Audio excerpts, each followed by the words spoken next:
Zvekare kwatiri kuita paZim Newsbeat TV. Zita rangu ndinoitwa Frank Wesere. Zvara nhasi tabuda takananga mumusha weManresa Park uku kwataenda kunoona Dr. Isaac. Vazhinji vanovaziva nenyaya yekupa mashoko anenge abva kuna Mwari, zvinosanganisira shoko relockdown. Vazhinji vakaitora sedambe, asi zvinhu zvinova zvakazoitika. Nhasi vatizve ndine mashoko andapiwa naMwari kuti ndipe kumhuri yeZimbabwe. Shoko rekutanga vati ndine murume wandinoda kutaura naye ane chishiri. Rimwe shoko randinaro rakanangana naSeya Wikino Chivhayo. Saka iko zvino regai titaure naDr. Isaac tinzwe kuti mashoko ei zvakambomira sei, chii chirikuda kugadziriswa kana paine zvinoda kugadziriswa. Masimbere Dr. Isaac. Tinofara makadiwo. Aiwa, tinofara kuri seko kuManresa. Kuno tiri kuchengetwa, tiri munyasha. Amen. Kanjani zuva, mvura iri kurambira mudenga ke? Mvura iri kunaya. Iri kunaya? Hamuoni chibage ichi chinotoratidza kuti mvura iri kunaya. Ndaitika ndikatarisa nyika yese mvura yacho inenge shoma, ukafamba nedzimwe nzvimbo kwakatooma ende mombe dziri kufa. Amen. Fanika kwatakambofamba kunana Rutenga, mvura kwakusina. But kumwe mvura iri kunaya. Yes. Aiwa, kazhinji kana tauya tinge chiziva kuti Dr. Isaac vakati chimbopfuurai nekunoku vanenge vaine shoko ravanenge vachida kutaura, ravanenge vaona mumhepo. Saka tatirega titasei tiuye nhasi tinzwe kuti Dr. Isaac shoko ravainaro kumhuri yeZimbabwe rakamira sei. Zvakamira sei nhasi? Alright, pane nyaya mbiri, dzimwe dzacho ndedzekumashure ndakadziratidzwa kare, asi zvazvinoita mai Mwari vanozondiyeuchidza kuti pane nyaya yakati pamwe ndinenge ndakutoratidzwa ndiri mukati menyaya ndisina kuzvitaura. Saka kuratidza kuti vanenge vachida kuti vanhu veruzhinji vazive nyaya iripo. Amen. Nhasi unoyu ndine chivimbo chekuti pane nyaya yemurume akatora chishiri chake chaakumupa matambudziko. Yakamira sei nyaya? Right, pane murume ari munyika munomu ane chishiri chake chaakanotora. Chishiri ichi chaienda mumaini chichindomutorera goridhe chichiuya chichimupa, chindotora goridhe chichiuya chichimupa. Saka pari zvino I think this man must be rich, anenge munhu ane upfumi. Asi mukuita kwacho chishiri chahaana kuzondowirirana nezvachaida kana zvavakanga vawirirana. Saka chishiri chiya chaakurwarisa mudzimai manje. Saka I think Mwari vanenge vakaona kutambudzika kwomudzimai asina mhosva. Saka varoda kuti mhuri iyo ibatsirike. Ndiye munhu watiri kutsvaka kuti auye tigone kumubatsira. Asi imimi muchiona mumhepo, since mune this spiritual eye yatisina isusu, munhu uyu hamuna kuratidzwa here kana kunzvimbo kwaari kana kuti angava ani chaiye, kuzvekuti nhasi mubva magona kana kutomudoma kuti iwewe uri kwakati, ndiwe wandiri kutaura nezvako, une chinhu chawakatora chekutorera gold mumigodhi chichiuya chichikupa, asi nhasi zvaane matambudziko. Zvazvinoita manje kana Mwari vachikuratidza unenge uchitoratidza kuti semunhu wauri kutoziva kudhara wakatomboona.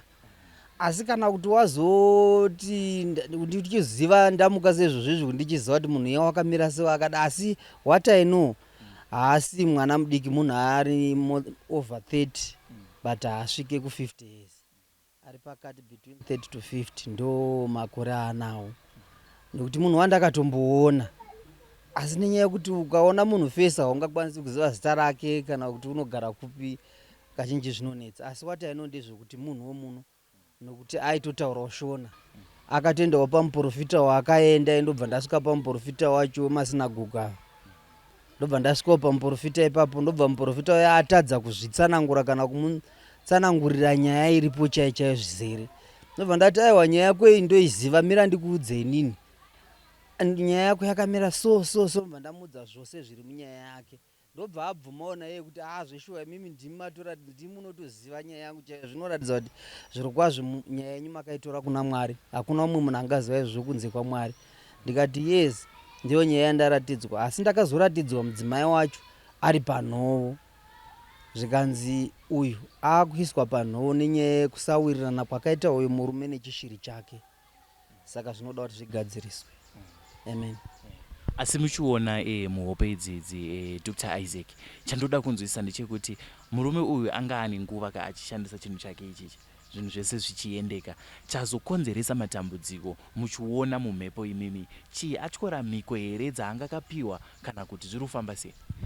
According kutsanangurwa kwazvakaitwa pokutanga nichitanga kudzipiwa kuti dzaiye zvino dzakazouya last week, kumashure kwacho anga ane agreement yaakaita nechishiri ichi kuti iye aifarira kuzotsvakira chishiri ichi chimwe chacho mudzimai wechishiri. Amungoziva zvoita shiri handi dzine mukadzi nemurume, saka iye aifarira kudai akatsvagirawo kachishiri akamukadzi wacho. Saka nokuzoita mari kwaaita iye ndokurivara ndokukoshewa kuti chinhu chinodawo mudzimai. Saka chishiri chiya ndo chaakukonzeresa kurwara kwemudzimai wake, nokuti chaakuti aiwa iwo wakatadza kuzadzikisa zvatakawirirana pokutanga kuti ndodawo mukadzi, saka iwo haufaniri kugara nomukadzi, ngatigare tese tisina madzimai, no problem. Nyaya yachona yaoma. Saka apa chiri kuedza kuita sechida kuuraya mukadzi uyu here kana kuti chiri kuda kutomushandisawo kumuita mukadzi wacho? According kutaura kwazvakaitwa, I don't think chinhu chiri kuda mukadzi uyu. Chiri kuda kutoti asavepo. Vese wafanana waiti mabachwe. Vese ati ndo zvachakatotaura kuti ndoda kuti nokuti iwo wakatadza chaiudzai nini?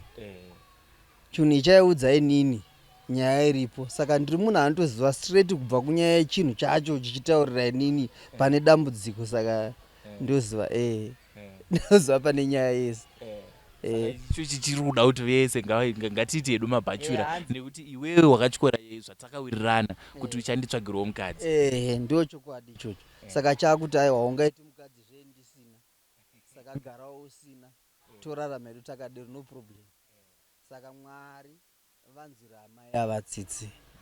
Yes, ndo pane nyaya kuti vasagara panofanika zvavari izvozvo. Asi mimi muchiona semunhu ari kuona mumhepo, ari kuona nehope, amai ava pakanotora murume wavo zvinhu izvi vaisaziva here kuti ndo zvaakuitwa nababa, kana kuti nekuti zvichida dzimwe mhuri baba naamai vanotowirirana kuti isusu shamwari hona upenyu hwaoma, ngatifambe, ngatiitei zvakati. Amai ava vaisaziva here zvazoita kuti Mwari avanzwire tsitsi? I don't think kuti mudzimai aiziva. Mukadzi uyu unenge akauya chinhu chatovepo kudhara, and even for now I don't think kuti mukadzi uyu anoziva nyaya iripo. Madzimai ava vari kurwara havazivi kuti murume wavo une zvaanazvo, havatozivi.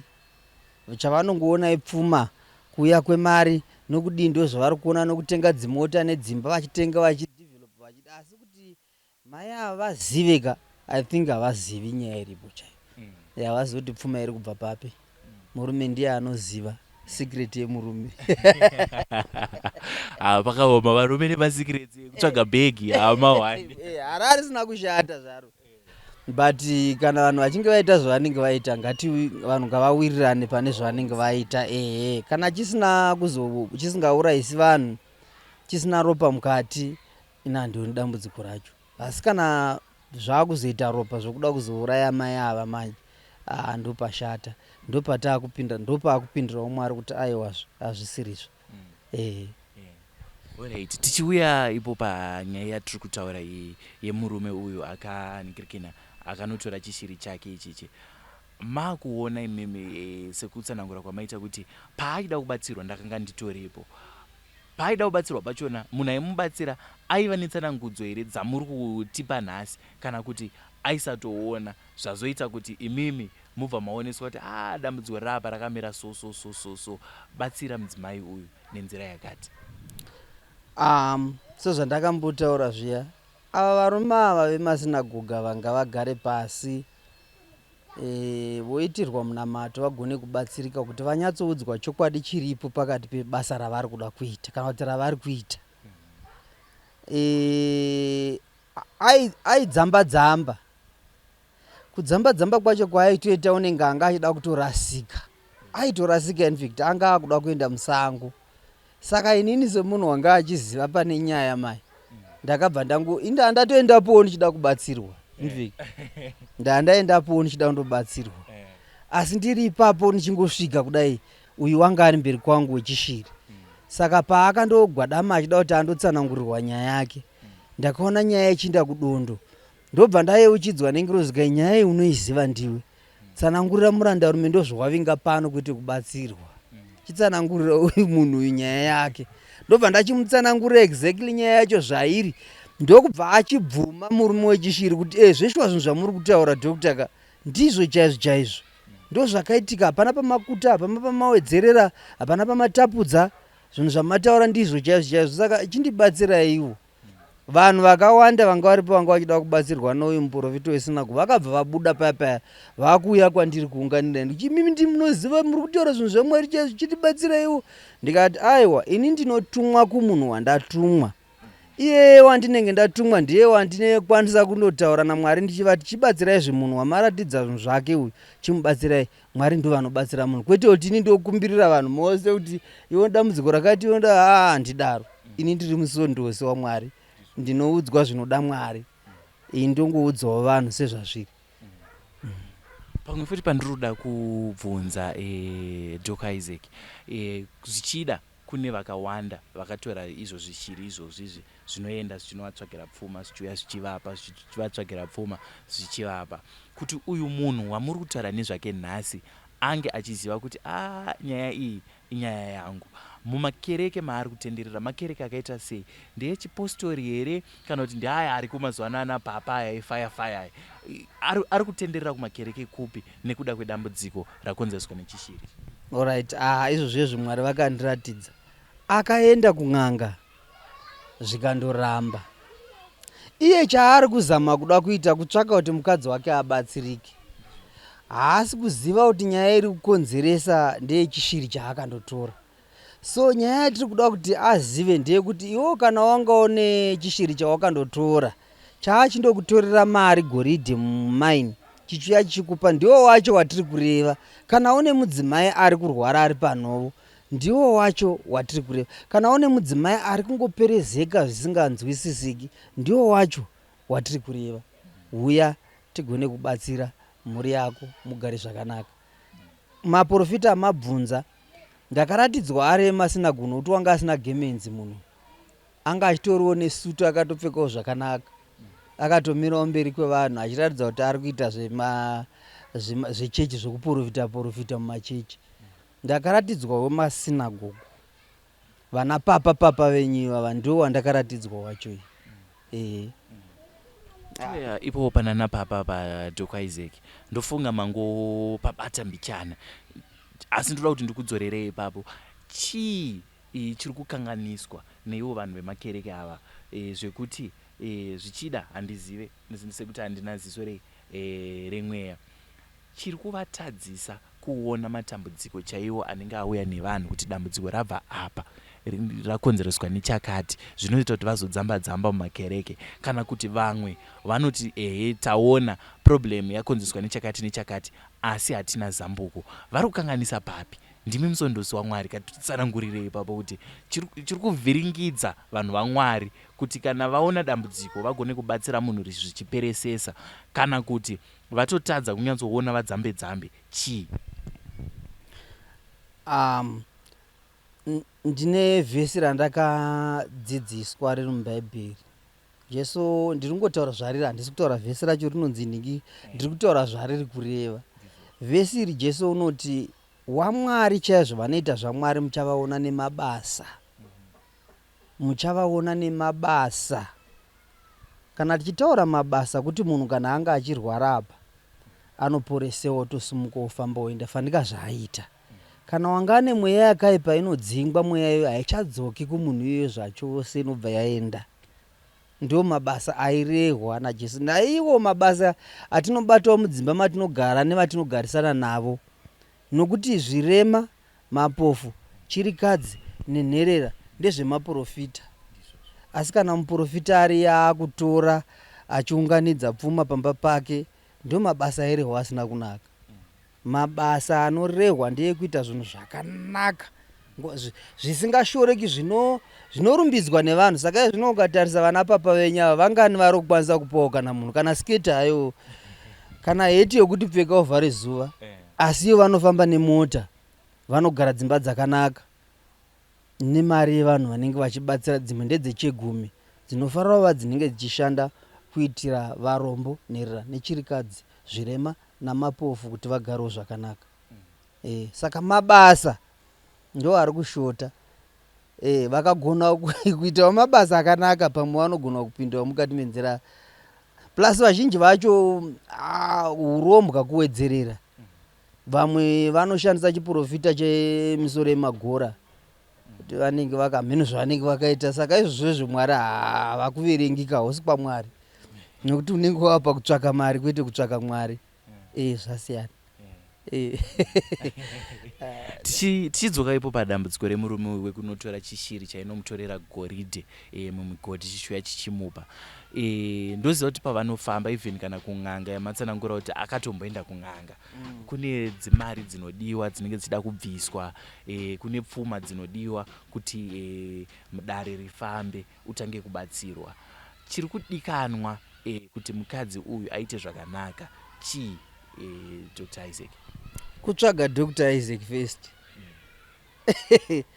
Chiri kudikanwa apa kutsvaga Dr. Isaac first. Kana vawana Dr. Isaac, then Mwari vachataura zvavanoda kuti zviitwe. Zvinombotora nguva here? Hazvimbotori nguva. Vakatsvaga Dr. Isaac, ichitoudza Mwari kuti vauya vanhu vaiva mairi vavaya vapano, then Mwari votiudza kuti seifamba.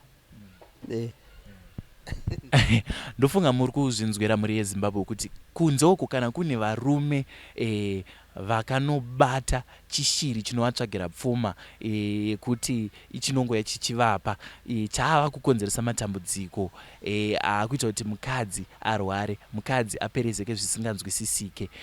Ino ndiyo nguva yekutsvaga Dr. Isaac, nekuti vari kuti mhinduro yauri kutsvaga kana kuti rubatsiro rwauri kuda kuti mukadzi wako aite zvakanaka, ndini ndinayo, ndakairatidzwa naMwari, nditsvage ubatsirike. Tsimbirirai ipapo Dr. Isaac. Kwete ka1 kaviri zvichiuya kureva kuti ichokwadi zviripo. Ini Mwari vanondiudza zvinenge zviripo. Changu kuzadzikisa nokutsvaka vanhu vanenge imi kuti mubatsirike, kwete kuti ini ndibatsirike, imi mubatsirike. Chete. Saka tsvakai chiremba, Dr. vari pano vakakumirirai, uyai tibatsirane. Tiri ipapo futi Dr. Isaac, ndanzwa futi muchiti ndine rimwe shoko futi randanzi naMwari ndisvitse kuna vachivhayo. Zvakamira sei? Alright. Vachivhayo, tsvakai futi Dr. Isaac. Hatidi zvinhu zvinozoshoresa munhu ari kuitawo zvinhu zvakanaka naye. Saka tsvakai Dr. Isaac vachivhayo. Pane nyaya yenyu hainayo kukura, ndeyenyu inini ende handimboitauri panapa, nokuti handifari kuitaura. Muri munhu mukuru, muri munhu mukuru, handifari kuzoitaura pamhepo, asi michitsvakayo Dr. Isaac zvisati zvasvika pane zviripo, nokuti zvikazosvika kudaro zvinozoshoresa nyika ino. Zvino manje vanogona kuzvichida vari kutoona kuti Dr. Isaac vati nditsvage, chichavasumudza chii? Nekuti pamwe pane zvinogona kunge zviri kuitika pavari zvichida kana panyama yavo, kana kuti chichaita kuti vaone kuti zveshuwa Dr. Isaac vane zvavari kuona pamusoro pangu chii? Hapana here kana masainzi zvichida kana masymptoms amungangovasiyira kuti kwavari ikoko vazive kuti murume uyu anenge aona nyaya iri kuitika kwandiri? Ndinenge ndakutotaura nyaya yacho. Ndinenge ndakutotaura nyaya yacho yese kare, because kana ndikangotaura kadimbu kenyaya yemunhu wese andoziva kuti saka ndo pane nyaya apa. Vachivhayo, kana makateera, kana pane akuudzai, tsvakai Dr. Isaac. Ndinowanika pamandiresa panapa, mukangoti pane munhu anonzi Dr. Isaac masvika apa, vanondiziva vanokwanisa kuratidzai pandogara. uyai chero nguva tibatsirane. Nyaya yacho haina hayo kukura stereka asi inozokura kumberi. Saka hatidi zvinhu zvinozonyadzisawo kugona kwenyu kwamakaita ngakurambe kuri kugona. Ngazirege kuzoshoresawo nemunhu ane mwoyo werudo ane mwoyo wakanaka zvamakaita. Asi zviripo zvinozo izvozvo hazvizomiri zvakanaka. Hazvingomiriri kuno koga. Zvinotozoshata zvokuti kana kuzoona zuva zvinozokunetsai. Alright, Dr. Isaac, matipa shoko ramanga muda kusvitsa kumurume ane mukadzi ari kutambudzwa nechinhu chaakabata, uyezve masvitsa meseji yamamuda kusvitsa kuna vachivhayo kuti vakutsvagei. Ndezvipi zvezvimwe zvinhu zvamakaratidzwa naMwari zvamunoda kuudza muri yeZimbabwe? Zvazvinoita zvinhu zvakawanda. Zvakawanda zviri mukati muupenyu hwevanhu, zvakawanda. Asi mai zvazvinoita mai, zvimwe ndogona kungomuka ndisingachiziva, asi ndinozoyeuchidzwa pamberi apo ndakunzi nyaya yakati waiziva here, nyaya yakati. Saka ndenda mukati mazvo ndopandozotsvaka imimi kudai ndokuudzai. Zvakawanda zviperi. Munyika muno vanhu vanga vachiti mvura, mambotaura nyaya yemvura. Ndakaratidzwa machako emvura ndichifamba pamusoro pawo, kureva kuti mvura iriko zveshuwa. Zvichireva kuti sizeni yatiri kupinda vanhu vachawana chikafu hachitsve segore rapfuure. Amen. Mvura iriko, vanhu ngavarime.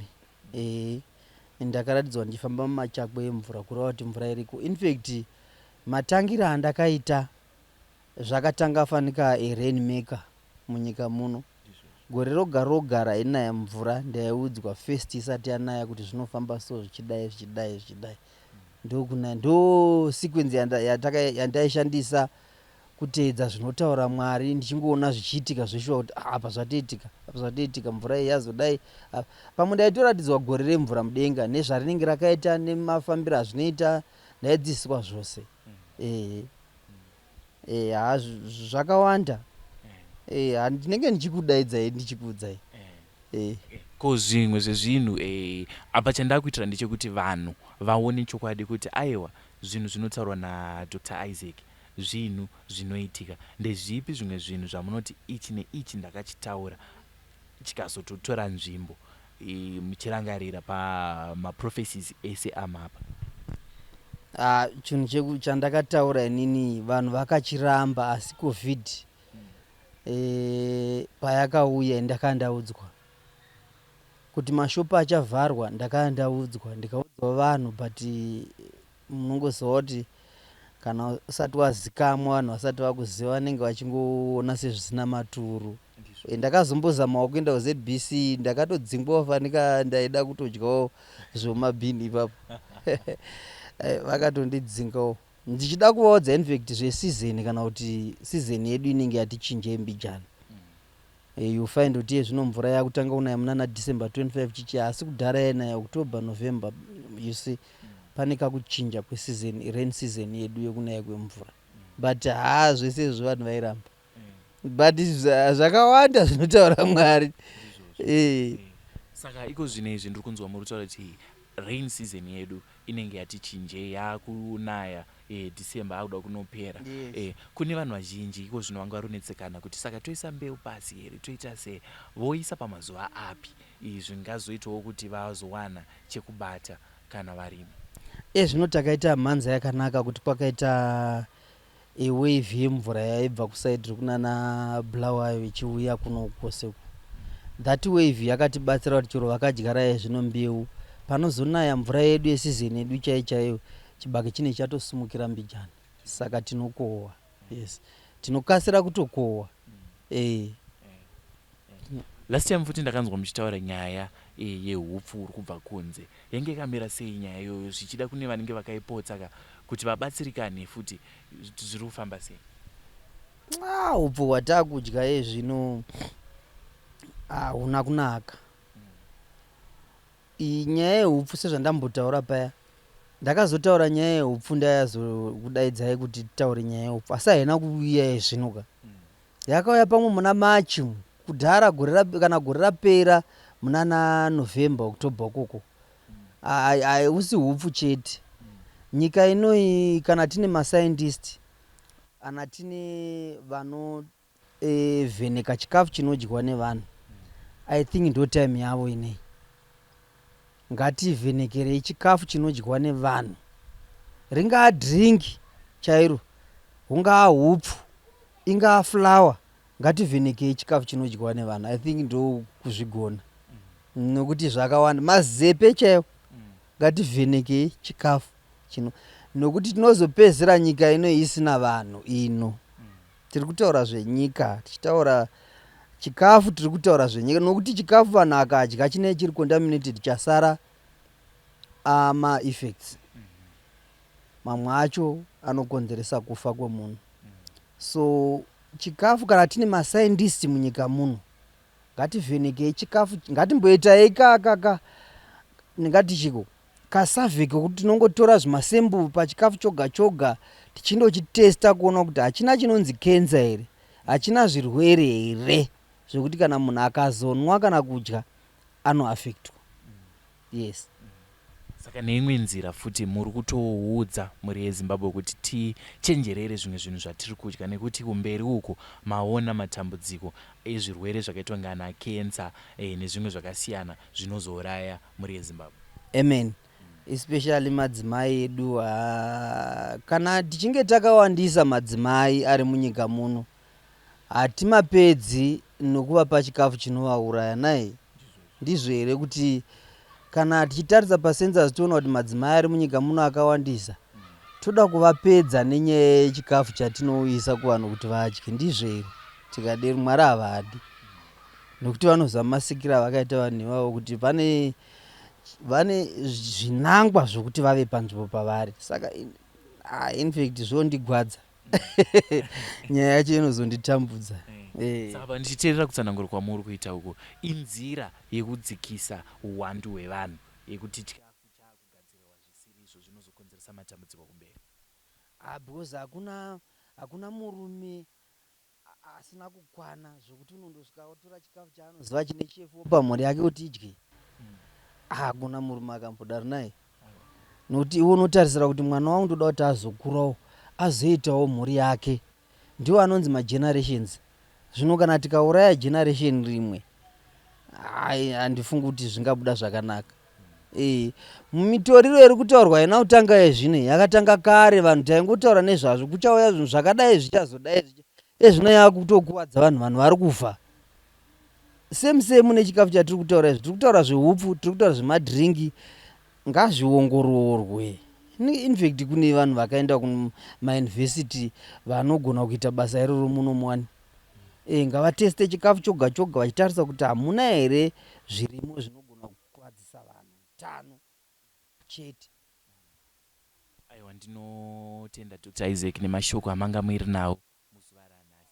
Inini zvandiri kutaura handina kuvenga munhu, handisi kuita kuti bhizinesi rako risaita zvakanaka, asi ndine urombo kuti nyika inoi inodikwa naMwari zvizhinji, uye kuzowanika vaakuzondiratidza zvinhu zvakaita saizvozvi kureva kuti pane zvisina kunaka zviripo. Handisi kuti upfu hwenyu husatengwa, plus handambodomawo kuti upfu hwakaita sei, handinamboti madrinks enyu asatengwa, asi ndiri kuti inini handingaregi vanhu vemunyika muno vachisafa ndakatarisa. Izvozvo handizoiti, nokuti Mwari vanenge vachindiudza kuti ndiprotecte our own Zimbabweans. Naizvo futi kamusondozi akatadza kusvitsa meseji zvakanaka, haasisiri musondozi, kanga agara hake pasi. Zvazvinoreva ndezvokuti kana musondozi akatadza anonzi pangama, ende paanonzi pangama unenge achirohwa mbama. Saka ina hangu handi kurohwa nezvinhu zvandoziva. Ende yenyu mbama inenge yakakura. Inenge yakakura, pamwe ndo mbama yandiri kutorohwa izvozvo zvandiri pano. Ndingadai ichitorowo nemota dzangu.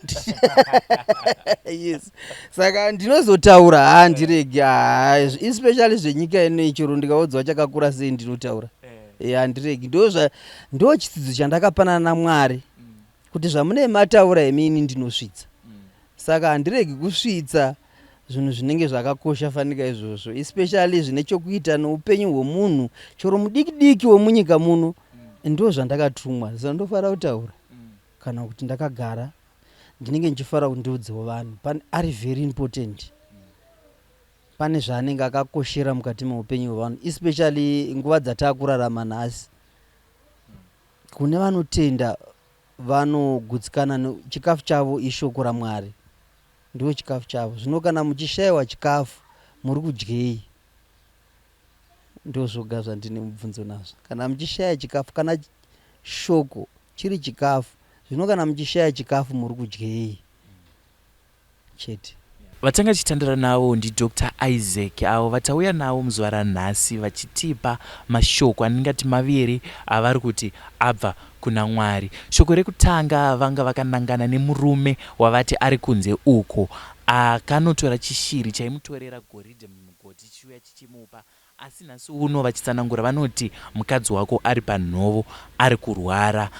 Vachitsanangura vari kuti ivo wakatyora mhiko dzamanga makawirirana nechishiri ichi dzekuti uchazochitsvagirawo mukadzi wacho, hauna kuzadzisa, zvichida kukanga warivara nekunakirwa nemari yawaiita kuburikidza nechinhu ichi. Asi vati shoko hombe nditsvage, mhinduro yako ndinayo yandapiwa naMwari. Vati unditsvage ndikubatsire mukadzi ange ari anopora. Rimwe shoko ravanga vainaro ranga rakanangana naSewick Neuchivhayo, asi vati handingataure shoko iri pamberi pemhuri yeZimbabwe. Zvakakunakirai Sewick Neuchivhayo kuti munditsvage inini Dr. Isaac ndikuudzei shoko rabva kuna Mwari pamusoro penyu.